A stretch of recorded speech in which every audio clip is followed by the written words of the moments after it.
안녕하세요. 남인숙 작가입니다. 책 읽어주는 채널. 오늘은요, 그림에 관한 에세이를 한 권 소개해 드리려고 해요. 자, 이 책인데요. 자, 보이시나요? 여자 그림으로 행복해지다. 작가 남인숙. 이게 바로 저예요. 제목에 여자라는 말이 들어갔지만 딱히 여성들만을 위해서 쓴 건 아니었고요. 명화들을 통해 내 삶의 위로를 얻는 방법을 책을 통해 소개하고 싶었어요. 제가 취재 때문에 유럽 미술관에 갔다가 런던 내셔널 갤러리에서 고흐의 해바라기를 본 적이 있어요. 그게 워낙 유명한 그림이고 또 저도 교과서에서 봐서 다 아는 그림이니까 별 감흥이 없을 줄 알았거든요. 그런데 그 그림을 보는 순간 막 눈물이 나는 거예요. 그 이유는 제가 뭔가 말로 설명할 수가 없었어요. 그림을 정말 하나도 모르는 저였는데 좋은 그림을 보니까 제 마음에 너무나 큰 위로가 되더라고요. 그래서 그림의 힘을 믿고 또 그 그림을 통해서 치유와 위로와 또 본인이 원하는 다른 감정들을 얻을 수 있다고 생각을 했어요. 그래서 그 다음 해에 다시 비행기 티켓을 끊어서 유럽으로 갔어요. 그때 만난 그림들, 그리고 직접 보지는 못했어도 제게 감동을 준 그림들을 쉽게 접근할 수 있는 책으로 쓰고 싶어서 이 책이 나오게 됐어요. 자, 오늘은 책 속의 명화들을 보시면서 책 내용을 들어보시면 좋을 것 같아요. 읽어드릴게요. 자, 이 그림은 존 윌리엄 워터하우스의 샬럿의 여인입니다. 때론 슬픈 예감 속에서도 나아가야만 하는 게 삶인 것을. 여기 한 여자가 있어. 태어나 처음으로 바깥 세상의 획을 밟고 배를 타는 이 여행을 위해 그녀는 자신이 짠 카펫과 촛불, 등불, 그리고 십자가를 준비했어. 세상 일에 서툰 그녀가 할 수 있는 일이라고는 등불과 십자가를 배 앞머리에 단단히 묶어두고 그것들이 자신을 지켜주기를 기도하는 것 뿐이었지. 폭풍을 몰고 올 듯한 흐린 하늘 너머로 날은 저물어 가는데 애써 밝혀둔 촛불은 무력하게 꺼져가고 그녀가 도착해야 할 곳은 아직 멀기만 했어. 스스로를 달래기 위해 노래를 하지만 몸에서 점점 기운이 빠져나가는 걸 그녀 자신도 느끼고 있었지. 그 사람을 단 한 번만이라도 만나보고 싶어. 신이시여, 저를 도와주세요. 신이 이미 자신을 버렸다는 것을 알면서도 그녀는 필사적으로 매달리고 있어. 절망이 엄습해오지만 이 길을 떠나온 것을 후회하지는 않아. 처음으로 그녀 자신이 한 선택이었으니까. 이 그림은 영국 시인 테니슨의 시 샬럿의 여인 속 이야기를 담고 있어. 샬럿 성주의 딸 일레이는 저주로 인해 태어난 이후로 줄곧 자신의 방에 갇혀 지내야 했어. 외출도 바깥을 내다보는 것도 금지되어 있었지. 방에 걸린 마법의 거울에 비친 세상을 구경하면서 그 풍경을 벽걸이 카펫에 수놓는 게 유일한 낙이었어. 그러던 어느 날 일레이는 거울로 아서왕의 오른팔인 기사 랜슬럿을 보게 되었고 다시는 자신의 눈 속에서 그의 모습을 지울 수 없게 되어버렸어. 거울에 비친 랜슬럿의 형상을 보는 것만으로는 만족할 수 없었던 그녀는 금기를 깨고 성을 뛰쳐나와 홀로 배에 올랐어. 오직 그를 만나보고 싶다는 생각 하나만으로. 그러나 배가 캐밀롯에 닿았을 때 그녀의 숨은 이미 끊어져 있었대. 런던의 테이트 갤러리에서 이 그림을 보았을 때 나는 깜짝 놀랐어. 예상했던 것보다 훨씬 아름답고 처연한 그림이었거든. 화집에서는 눈여겨보지 못했던 작은 소품, 손의 표정까지도 그림 속 여인의 심정을 세심하게 드러내고 있었지. 특히 뱃머리에 어설프게 동여맨 등불과 켜놓으나 마나인 촛불을 애써 세워둔 걸 보고는 왈칵 눈물이 나올 뻔했어. 다급한 마음으로 급조한 저 물건들에 의지해 죽음의 강을 건넜을 그녀가 얼마나 안쓰러웠는지 몰라. 물론 한편으로는 이런 생각도 들었지. 꼭 떠나야만 했나? 죽을지도 모른다는 걸 뻔히 알면서도? 아마 그녀는 그래야만 했을 거야. 그녀는 이제까지 의미 없는 삶을 살았어. 그러면서도 그렇다는 사실조차 몰랐지. 사랑을 하고 나서야 그 의미라는 것의 존재를 깨닫게 된 거야. 더는 이전과 같은 삶을 살 수 없게 되어버린 거지. 어쩌면 그녀가 찾아 나선 것은 랜슬럿이라는 구체적인 대상이 아닌 좀 더 추상적인 것이었을지도 몰라. 사랑, 의지, 자유, 꿈 같은. 살다 보면 때로 미치지 않고서야 할 수 없는 선택을 하게 될 때가 있어. 설령 네가 지금 어쩌다 타게 된 위태로운 조각배 위에서 어쩔 줄 모르고 있다 해도 너 자신을 미워하진 말기를. 떨리는 손으로 키를 잡고 울면서 홀로 뱃길을 나서보지 않은 사람은 삶의 물결에서 의미를 읽어낼 수가 없는 걸. 우리보다 앞선 시대를 산 많은 사람들이 샬럿의 여인을 숙명에 순종하지 않은 어리석은 욕망의 화신으로 보았지. 하지만 너는 방 안에 갇혀 벽걸이 카펫이나 짜면서 늙어갈 수 있는 사람이 아니잖아. 제 아무리 신기한 마법의 거울이라도 네 두 눈으로 세상을 볼 수 없게 한다면 망설임 없이 깨버릴 수 있는 게 너잖아. 넌 삶 자체보다도 삶의 의미가 중요하다는 걸 알아버린 마녀야. 두렵더라도 이 순간 그냥 숨을 깊이 들이쉬어봐. 난생 처음 마셔본 물 머금은 공기, 귀밑머리를 간지럽히는 바람, 갈대 스치는 소리, 낯선 풀벌레들이 우는 소리.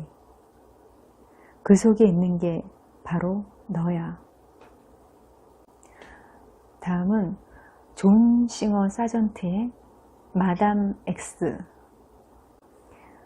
내 욕망에 물을 주어도 좋다. 그는 터질 듯 두근거리는 가슴을 누르며 붓을 눌리고 있었어. 지금은 그가 그토록 열망하던 피사체를 드디어 그릴 수 있게 허락된 소중한 시간이었거든.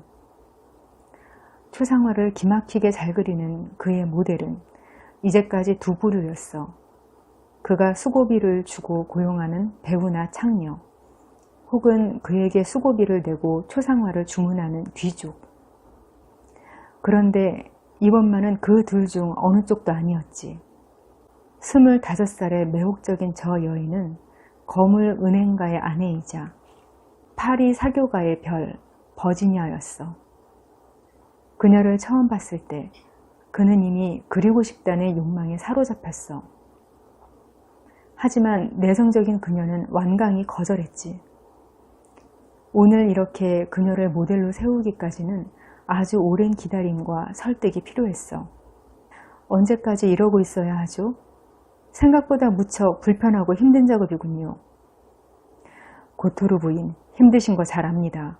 그래서 더 고맙게 생각하고요. 사전트 씨, 지금이라도 그만두면 안 될까요? 아무래도 이런 일은 마음에 들지 않아요. 당황한 그는 다시 그녀를 달래기 시작했어.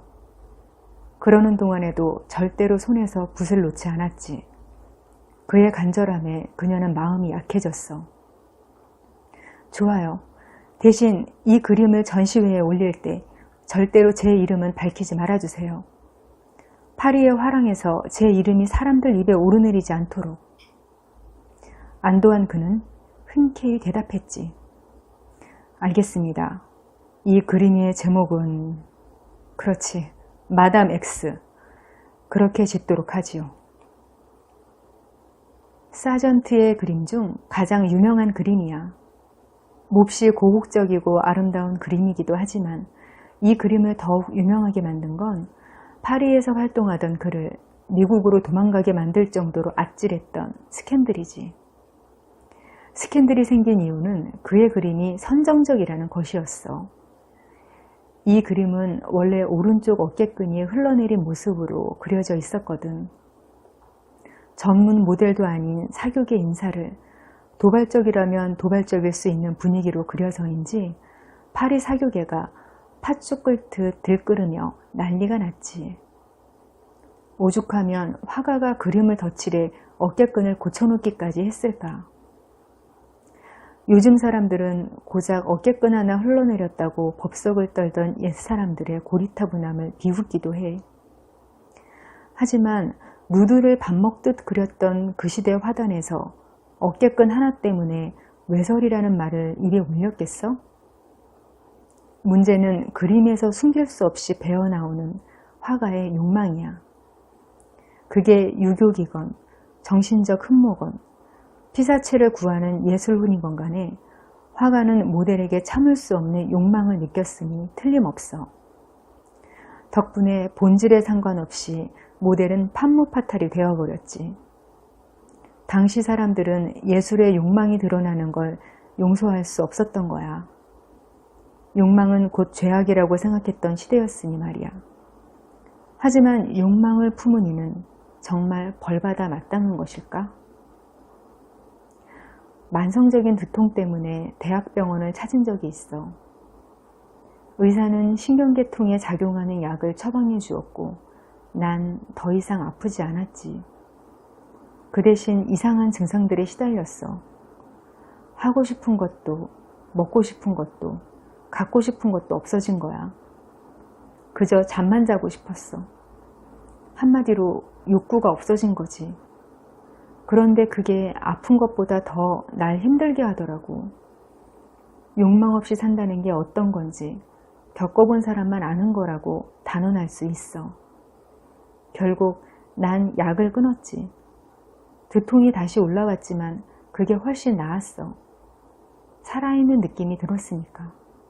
이 그림의 생명력을 불어넣은 것도 날 다시 살맛나게 해준 욕망이야.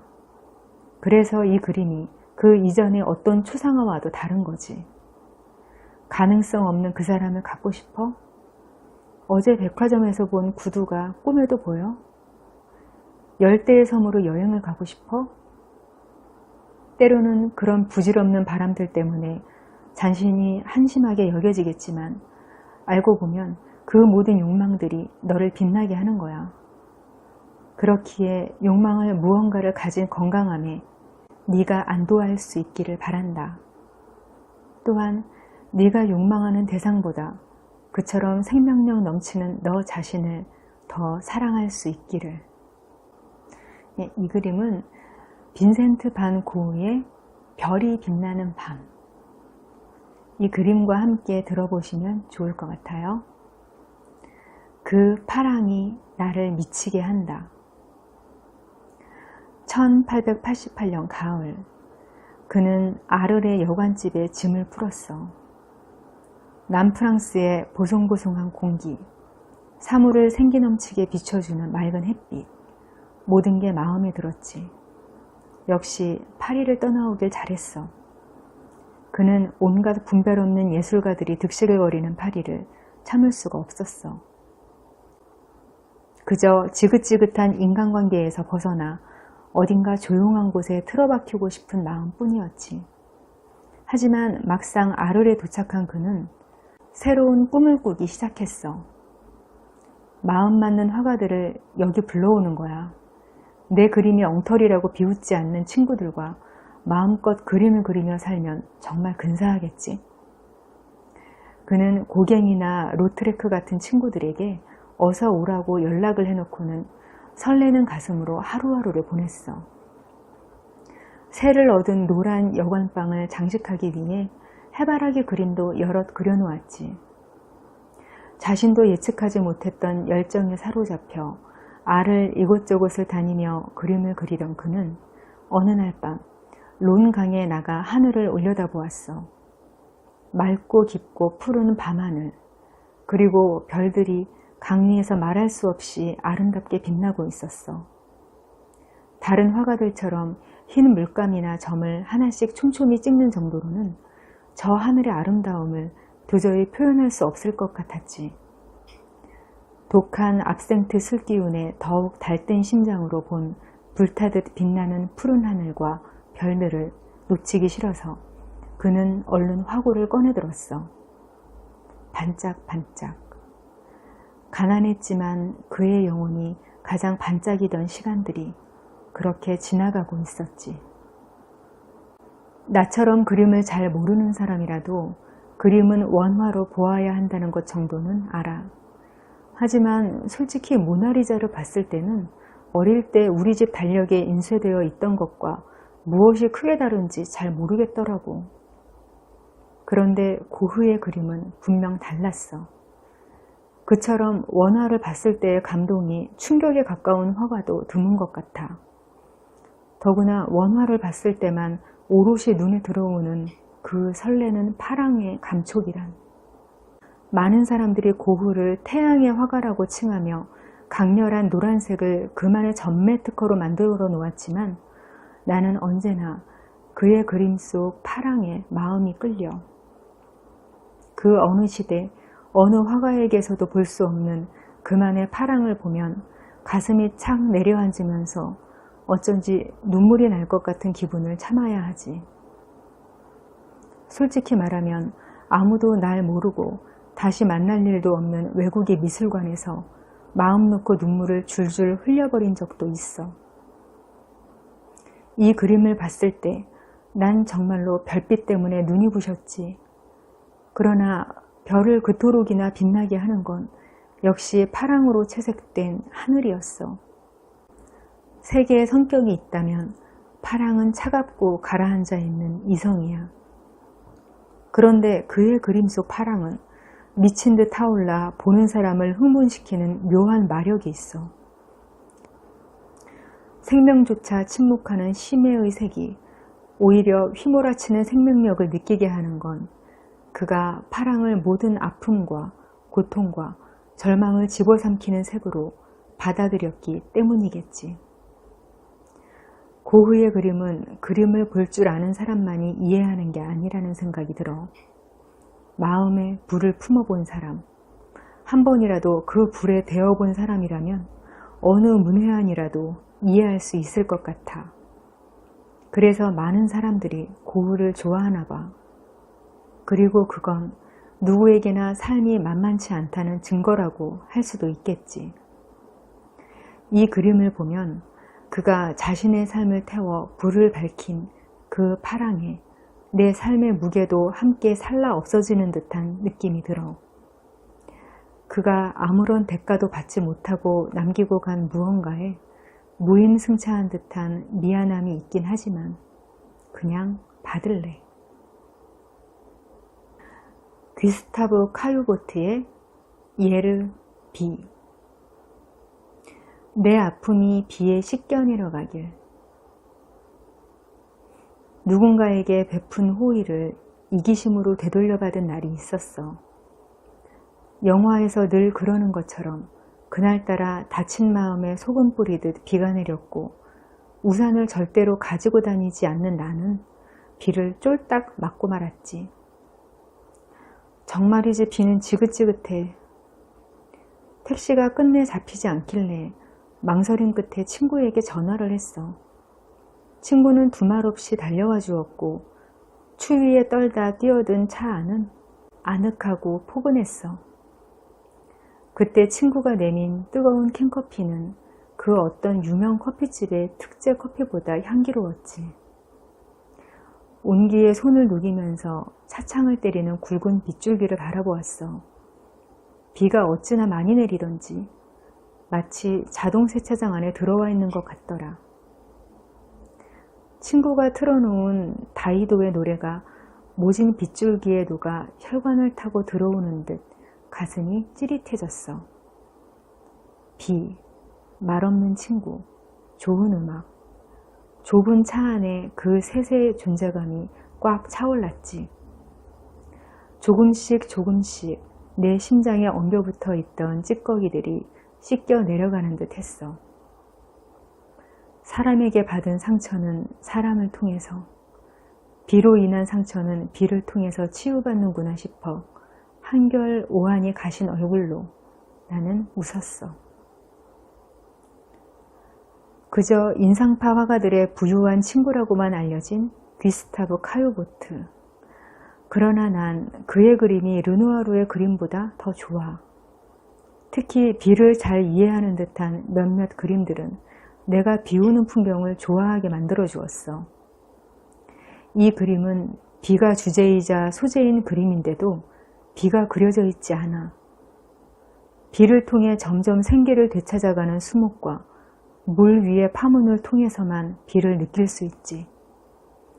그런데도 이만큼 비가 잘 표현된 그림이 흔치 않다는 건 재미있는 일이야.